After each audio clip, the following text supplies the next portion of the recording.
চট্টগ্রামে জাল police clearance certificate তৈরি ও সরবরাহের সঙ্গে জড়িত একটি চক্রের 4 সদস্যকে শনাক্ত করেছে আইনশৃঙ্খলা বাহিনী। চক্রটির সদস্যের বিরুদ্ধে জাল পুলিশ ক্লিয়ারেন্স তৈরি করে বিভিন্ন ব্যক্তির কাছে সরবরাহের অভিযোগ রয়েছে।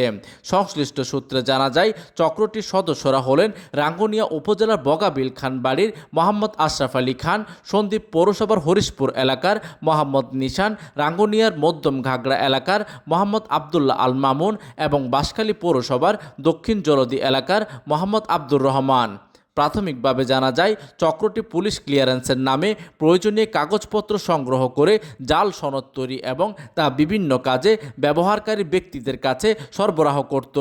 বিশেষ করে বিভিন্ন বিদেশ গমন ও চাকরি সহ বিভিন্ন প্রয়োজনে পুলিশ ক্লিয়ারেন্স নিতে আগ্রহীদের টার্গেট করে তারা প্রতারণা করতে বলে অভিযোগ রয়েছে। এই ঘটনায় সংশ্লিষ্টদের বিরুদ্ধে আইনগত ব্যবস্থা নেওয়া হচ্ছে। প্রতিনিধির তথ্য ও পাঠানো চিত্রে ডেস্ক নিউজ, দিগন্তের বার্তা 24, চট্টগ্রাম।